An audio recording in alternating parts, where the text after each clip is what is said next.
Obama personally called top union leaders last fall and told them, I know you're upset about this Baucus bill. I know you're running ads against it. But, you know, there's a lot more steps in the process, and we'll take care of this problem. Well, the problem was not taken care of.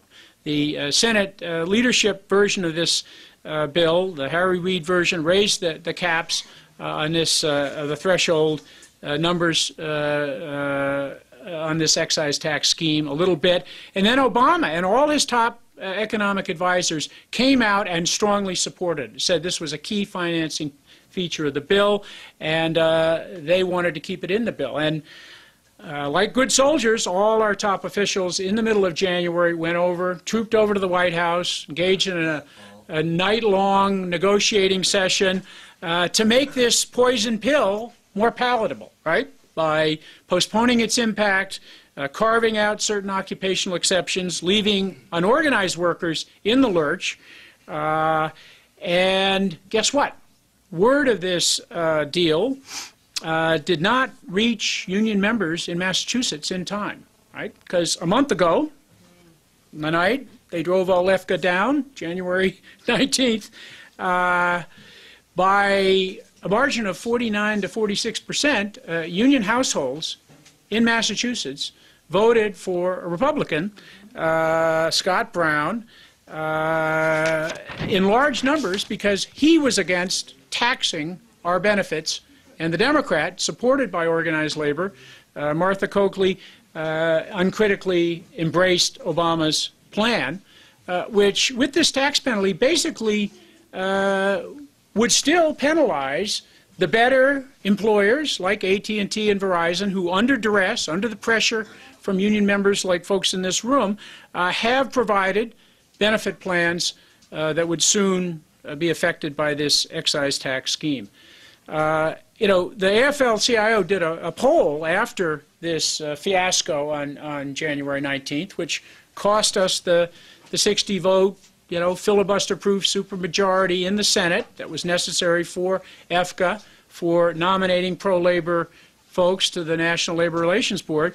And they deemed this voting for Scott Brown as a working-class revolt. And in many ways it was. I mean, it reflected a lot of blue-collar union member concern about folks who were supposed to be our friends pushing something that, you know, they were told by their own unions for months we had to stop. I was in my old union office, District 1 office, the night of that special election, and there were 15 to 20 calls on the voicemail, all in response to a last-minute appeal for Martha Coakley votes from our friend Chris Shelton in New York. And these were calls from workers at GE who were CWA, IUE members, local union officers and stewards, rank-and-file members. And the message was, hey, I'm voting for Scott Brown, the Republican, because he's not going to tax our benefits. That's what I thought our union was against.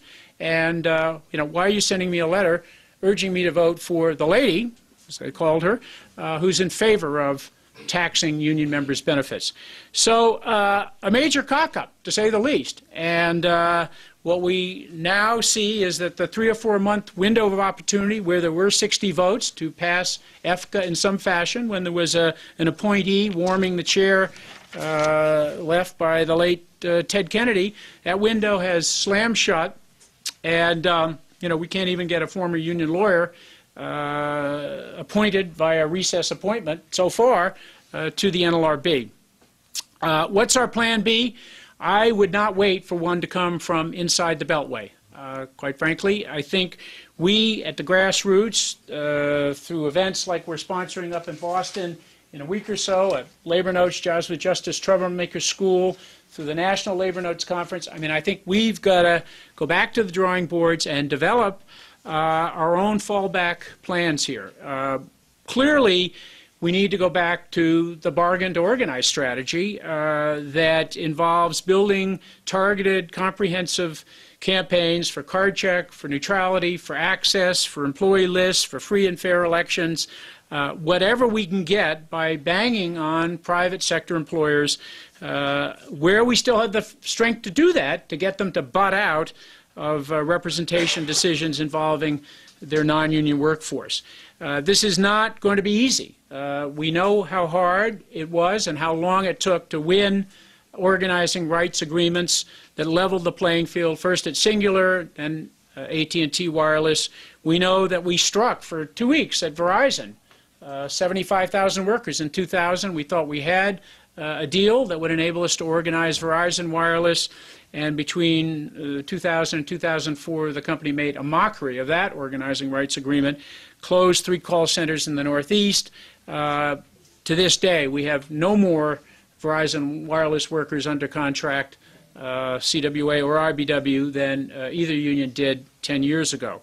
Yale New Haven Hospital, a local example, 1199 New England, waged an incredible campaign, multi-year campaign, to win free and fair election ground rules. The company, the administration of the hospital, destroyed the laboratory conditions for an election. There, the negotiated language was at least strong enough so they were able to arbitrate the case, win substantial damage award for the union's organizing costs and some of the economic costs to the workers involved. But this is not easy. Unite Here has led the way in the hotel industry with multi-year campaigns to win organizing rights deals at chains like Hilton. There are pitfalls to this organizing rights approach, and I just want to say a couple of words about them, and we'll throw it open for debate and discussion.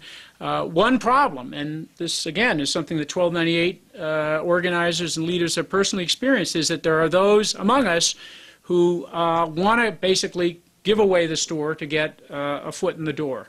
And, in wireless, that came down to when a labor-friendly management, supposedly, took away from newly organized workers their chairs in certain stores. There were folks on our side who didn't want to bang down any doors about that. And I'm referring here to what is a growing nationwide controversy, debate within the labor movement, in the hotel industry, healthcare, food services, and certainly telecom, about what are the appropriate quid pro quos for organizing rights deals, right? We're not going to get this, it would appear, through legislation. If we're back trying to, through leverage campaigns, through strikes, through various forms of membership and community activity, get card check, get free fair elections, through other means, how do we balance this increasingly desperate need to grow, to increase our market share, to use SEIU lingo, with the need to maintain minimal contract standards for existing members and future members?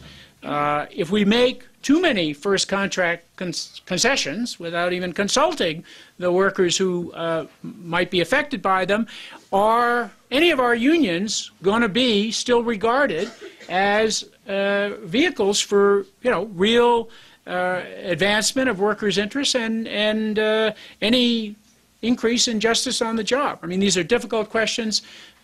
Jerry Brown from 1199 was one of the critical thinkers in and around SEIU who first started raising questions about this connection with that National Union's Nursing Home Alliance strategy. This question, this tension, this contradiction is at the heart of the big West Coast California healthcare worker dispute involving dissident SEIU members and their national union. Thousands of workers are now trying to build a new healthcare workers union, and it's really at the heart of the whole recent battle within Unite Here between folks around Brother John Wilhelm and the hotel workers part of that union who believe that we have to dig in, build committees, wage long-term campaigns, and some other folks now associated with the Workers United faction that's affiliated with SEIU who disdain that strategy and basically say the only way we can grow is by ingratiating ourselves in various ways with employers, becoming their partner, adding value to their enterprise, whatever it is, and so forth.